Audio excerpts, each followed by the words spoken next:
오늘 새벽에 우리에게 주시는 하나님의 말씀을 받습니다. 오늘은 요한복음 6장 30절에서 40절까지 말씀을 함께 받습니다. 요한복음 6장 30절부터 한 절씩 교독하고요. 마지막 절은 같이 읽도록 하겠습니다. 자, 30절입니다. 그들이 묻되 그러면 우리가 보고 당신을 믿도록 행하시는 표적이 무엇이나이까? 하시는 일이 무엇이니이까? 기록된 바 하늘에서 그들에게 떡을 주어 먹게 하였담과 같이 우리 조상들은 광야에서 만나를 먹었나이다. 예수께서 이르시되 내가 진실로 너희에게 이르노니 모세가 너희에게 하늘로부터 떡을 준 것이 아니라 내 아버지께서 너희에게 하늘로부터 참떡을 주시나니 하나님의 떡은 하늘에서 내려 세상에 생명을 주는 것이니라. 그들이 이르되 주여 이 떡을 항상 우리에게 주소서. 예수께서 이르시되 나는 생명의 떡이니 내게 오는 자는 결코 줄이지 아니할 터이요 나를 믿는 자는 영원히 목마르지 아니하리라. 그러나 내가 너희에게 이르기를 너희는 나를 보고도 믿지 아니하는도다 하였느니라. 아버지께서 내게 주시는 자는 다 내게로 올 것이요 내게 오는 자는 내가 결코 내쫓지 아니하리라. 내가 하늘에서 내려온 것은 내 뜻을 행하려 함이 아니요 나를 보내신 이의 뜻을 행하려 함이니라. 나를 보내신 이의 뜻은 내게 주신 자 중에 내가 하나도 잃어버리지 아니하고 마지막 날에 다시 살리는 이것이니라. 40절 함께요. 내 아버지의 뜻은 아들을 보고 믿는 자마다 영생을 얻는 이것이니 마지막 날에 내가 이를 다시 살리리라 하시니라. 아멘. 하나님의 말씀입니다. 오늘 새벽에는 나를 보내신 이의 뜻은 이라는 제목으로 말씀을 나누고 기도하겠는데요. 어제 새벽에 그런 말씀을 드렸어요. 계속해서 육신의 떡을 찾기 위해서 예수님을 이제 찾아온 이스라엘 백성들에게 예수님 뭐라고 말씀하셨냐면 썩을 양식을 위해서 일하지 말라. 그리고 영생하도록 있는 양식을 위하여 일하라 하시면서 예수님이 굉장히 중요한 말씀을 하셨어요. 하나님이 보내신 이 예수님을 믿는 것이 가장 중요한 하나님의 일이다. 이렇게 말씀을 하시잖아요. 그런데도 이스라엘 백성들이 예수님께 이렇게 묻는 거예요. 자, 오늘 말씀 30절 한번 보겠습니다. 30절에 그들이 묻되 그러면 우리가 보고 당신을 믿도록 행하시는 표적이 무엇이니까? 하시는 일이 무엇이니까? 참 이스라엘 백성들도 얼마나 집요한지 몰라요. 그러니까 이들은 계속해서 집요할 정도로 예수님께 뭘 구하는 거냐면 표적을 구하는 거예요. 아니 바로 어제 예수님이 오병이어의 기적을 일으키는 것을 봤잖아요. 그런데 그 다음 날 또 표적을 구하는 정말 집요하죠. 그러면서 예수님께 뭐라고 이야기를 하냐면 31절에 보면 기록된 바 하늘에서 그들에게 떡을 주어 먹게 하였담과 같이 우리 조상들은 광야에서 만나를 먹었나이다. 지금 이스라엘 백성들이 예수님께 누구의 지금 예를 드는 거냐면 모세의 이야기를 드는 거예요. 그러니까 이런 거죠. 만약 당신이 하나님이 보내신 메시아라면 모세가 광야에서 우리들의 이스라엘 백성들에게 만나를 먹인 것처럼 당신도 우리에게 만나를 먹여야 한다라고 이야기하는 거예요. 그러니까 이 말은 이 31절 말은 약간 좀 조롱하는 의미가 섞여 있습니다. 어떤 거냐면 예수님 당신이 오병이의 표적을 행한 것은 대단한 일이지만 모세가 행했던 일하고는 비교가 안 된다는 거예요. 자, 여러분 보세요. 모세는 예수님은 지금 남자들만 5,000명을 먹였지만 모세는 이스라엘 백성 전체를 먹였다는 거예요. 예수님은 한 번만 우리를 먹였지만 모세는 자그마치 40년 동안 우리를 먹였다는 거예요. 그러면서 하는 이야기가 예수님이 우리의 구원자라면 적어도 이 모세와 같이 기적을 행해야 되는 거 아니냐, 표적을 계속 행하셔야 되는 거 아니냐, 이렇게 이야기하는 거예요. 그러니까 어떤 의미가 이들의 말에 깔려 있냐면, 모세가 애굽에서 이스라엘 백성들을 구원해낸 것처럼 예수님 당신도 우리를 이 로마로부터 구원해야 되고, 모세가 광야에서 만나를 먹인 것처럼 예수님도 우리를 먹여야 된다라고 지금 주장하는 거예요. 그래야 자기들이 인정하는 메시아가 될 수 있겠다. 그러니까 예수님이 전하시는 말씀하고는 완전히 이들은 이해를 못한 거예요. 예수님은 썩을 양식을 위해서 일하지 말고 영생의 양식을 위하여 일하라고 그렇게 이야기하지만, 여전히 이들은 썩을 육의 양식을 계속해서 예수님께 구하는 거죠. 이에 대해서 예수님 뭐라고 말씀하시냐면 32절에 모세가 만나를 준 게 아니라는 거예요. 만나를 준 것은 하나님이 주셨다라고 얘기하면서 33절에 이렇게 얘기합니다. 예수님이 하나님의 떡은 하늘에서 내려 세상에 뭐라 그랬냐면 생명을 주는 것이니라. 그러니까 예수님이 지금 말씀하시려고 하는 핵심이 뭐냐면, 하나님이 이스라엘 백성들에게 주시려는 떡은 육신의 떡이 아니라는 거예요. 생명의 떡이라는 거예요. 여러분, 아무리 세상의 떡이 귀해도 말입니다, 그 떡이 죽음의 권세까지 해결해 주는 거 아니거든요. 생명의 떡이신 예수님을 믿지 않으면 결국 남는 것은 영원한 심판밖에 없잖아요. 예수님이 누가복음 16장에 보면 한 부자와 거지 나사로의 이야기를 예수님이 하시잖아요. 그러니까 그 부자와 거지 나사로의 이야기를 통해서 예수님이 말씀하시고자 하는 핵심이 뭐냐면, 이 땅에서의 삶만 보면, 여러분, 부자와 거지 나사로의 삶은 천지 차이예요. 육신의 떡으로 기준으로 보면 그 거지 나사로는 이 땅에서 삶은 너무너무 불행한 그 자체였잖아요. 그런데 죽고 나니까 완전히 상황이 정반대가 되더라는 거죠. 거지 나사로는 아브라함의 품에 안깁니다. 그리고 부자는 어떻게 됐어요? 저 음부에 떨어져서 말할 수 없는, 정말 물 한 모금 혀에 대기를 간절히 원하는 그 지경이 되잖아요. 그러니까 예수님이 말씀하시고자 하는 핵심이 뭐냐면, 이 세상은 영원하지 않다라는 거예요. 이 세상에서 그 부자처럼 육신적으로는 최고의 인생을 살았더라도 그의 인생의 마지막이 지옥이라면 그는 가장 불행한 자라는 거예요. 비록 이 세상에 살 때는 거지 나사로처럼 고통 가운데 살았다 할지라도 마지막에 그의 인생의 마지막이 천국이라면 오히려 그에게 복이 있다라는 거예요. 그런데 여러분, 누가 심판을 받고 누가 천국의 복을 받는 거예요? 요한복음 말씀에, 오늘 6장의 말씀에 의하면 썩을 양식을 위하여 살았던 사람은 지옥의 심판을 받게 되고, 영생의 양식을 위해 일했던 사람만이 천국의 복을 누리게 될 거라고 말씀하시는 거예요. 그러면서 예수님이 39절에 이렇게 얘기하시는 거예요. 나를 보내신 이의 뜻이 있다라는 거예요. 39절에 나를 보내신 이의 뜻은 내게 주신 자 중에 내가 하나도 잃어버리지 아니하고 마지막 날에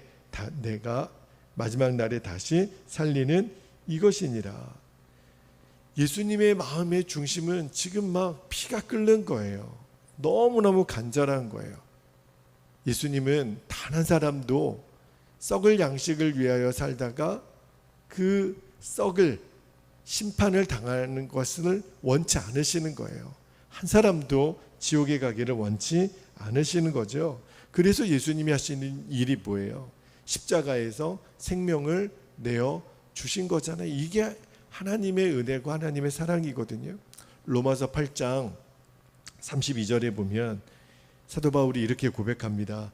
자기 아들을 아끼지 아니하시고 우리 모든 사람을 위하여 내주시니가 어찌 그 아들과 함께 모든 것을 우리에게 주시지 아니하겠느냐. 이게 하나님의 마음이시거든요. 그래서 예수님이 40절에 다시 한번 하나님 아버지의 뜻이 무엇인지를 분명하게 말씀하세요. 오늘 마지막 절 말씀인데요.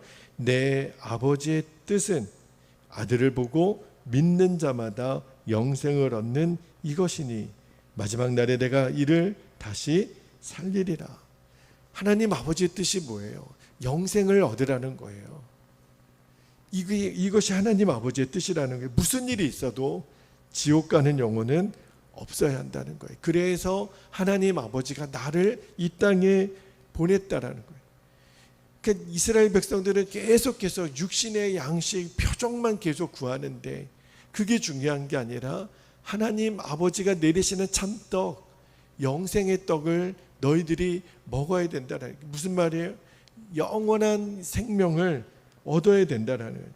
그런데 영생을 얻는 조건이 뭐냐면, 자, 여기 40절 중간에 다시 한번 볼게요. 40절 중간에 보면 아들을 보고 믿는 자마다, 믿는 자예요. 믿는 자마다 영생을 얻는 이것이니. 그러니까 영생을 얻는 유일한 조건은 하나님이 보내신 아들 예수님을 믿는 거죠. 그런데 여기 믿는 자라고 번역된 이 피스티온이라고 되어 있는데, 이게 이제 믿는다라고 하는 피스티오의 현재 분사예요. 그 헬라어는 시제가 굉장히 중요하다라는 말을 제가 여러 번 드렸는데, 이 피스티온이라고 하는 단어의 뜻은요, 계속과 반복의 의미가 있어요. 그러니까 예수님은 내가 과거에 한번 믿었었다, 그게 끝나는 게 아니고 매일매일 내가 예수님을 믿는 믿음으로 사는 것, 이것이 하나님의 뜻이고 그 사람만이 영생의 복을 누리는 사람이라는 거예요. 그러니까 하나님의 뜻은 너무너무 명확해요. 우리가 예수님을 믿고 영생을 얻는 것, 이것이 우리 예수님을 보내신 하나님의 뜻이라는 거예요. 그래서 성경에 보면 이것이 하나님의 뜻이다라고 굉장히 명확하게 얘기했던 말씀이 사도 바울이 데살로니가 교회 성도들에게 전한 데살로니가 전서 5장 16, 17, 18절 말씀, 너무너무 유명한 말씀이잖아요. 같이 한번 읽어볼까요? 16절부터 항상 시작. 항상 기뻐하라, 쉬지 말고 기도하라, 범사에 감사하라. 이것이 그리스도 예수 안에서 너희를 향하신 하나님의 뜻이니라. 항상 기뻐하고 쉬지 말고 기도하고 범사에 감사하는 것, 이것이 예수님을 믿는 자, 영생을 얻은 자의 삶이라는 거예요. 이제 여러분 이 말씀이 연결이 되시잖아요. 내 안에 영생을 누리는 자의 삶은 항상 기뻐하고 쉬지 말고 기도하고 범사에 감사가 저절로 나오는 거예요. 이렇게 예수님을 믿는 사람이 이 땅에서 영생을 누리며 사는 거죠. 그런데 이렇게 영생을 누리며 사는 자를 40절 말씀해 보니까 마지막 날에 예수님께서 우리를 다시 살리신다 말씀하셨어요. 사망을 이기고 부활하게 된다라는 거죠. 이것이 바로 구원의 완성이라는 거예요.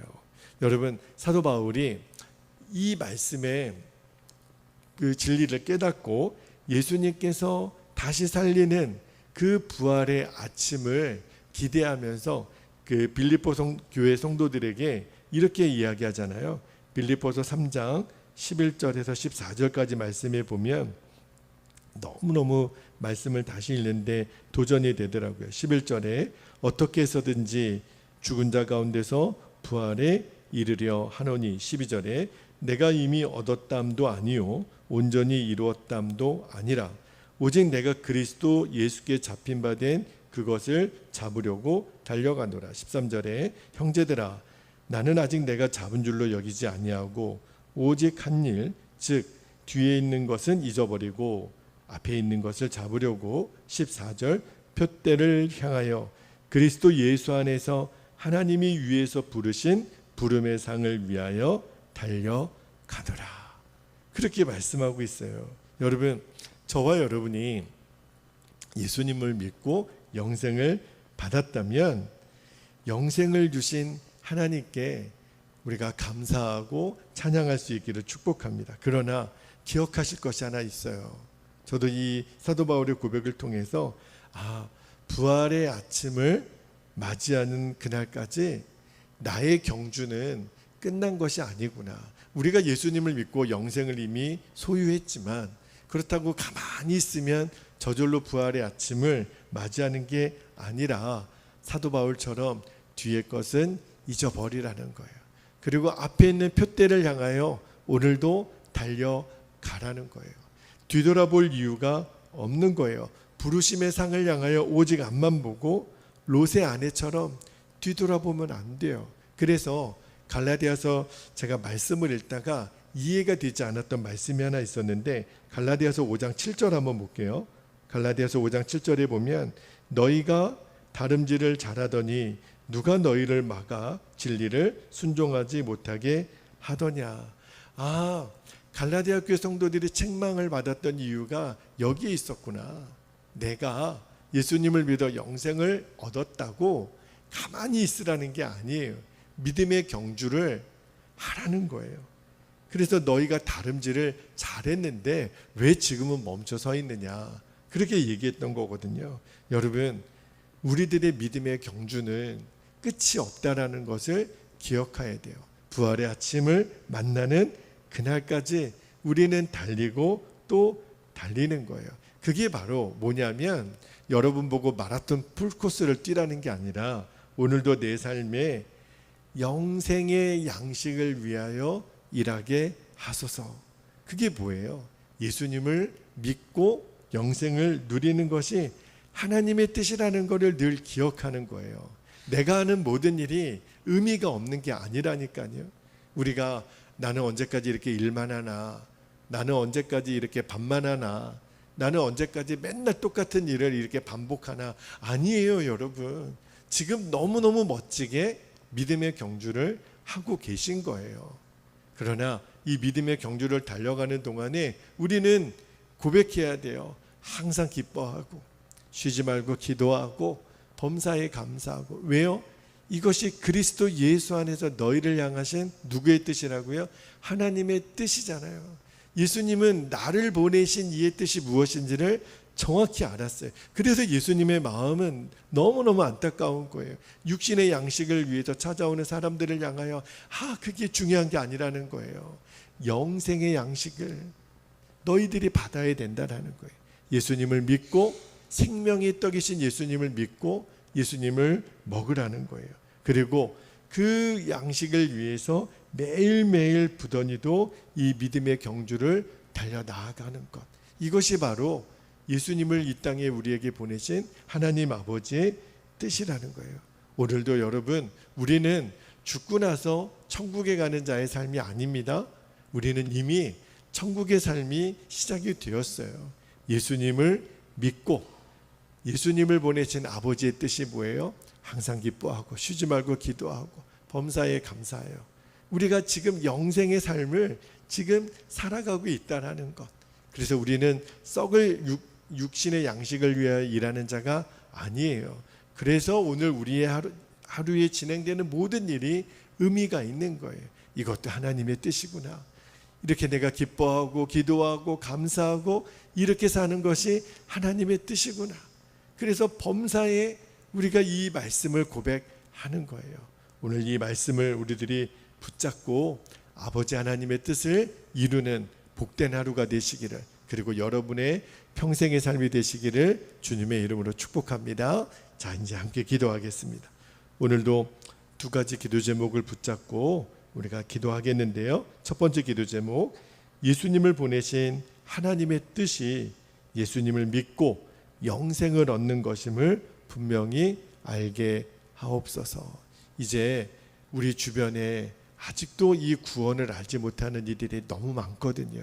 주님, 그들에게 오직 예수님 믿고 영생 얻는 이 구원의 복음을 증거하는 통로로 우리가 쓰임받게 하소서. 두 번째 기도 제목은 매일매일 예수님을 믿음으로 바라보며 살다가 부활의 아침에 주님을 만나는 영광을 주옵소서. 천국의 삶은 이미 시작되었어요. 그래서 오늘 내가 직장에서, 학교에서, 가정에서, 교회에서 예수님을 믿음으로 바라보며 사는 거예요. 그 사람만이 부활의 아침을, 영광의 아침을 맞이하는 것을 여러분 절대로 잊지 마시고 오늘도 아버지의 뜻을 이루는 하루가 되게 하옵소서. 우리 주님의 이름을 간절히 부르시고 통성으로 기도하겠습니다. 주여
순종하며 살면 하나님께 최고의 영광을 올려드립니다.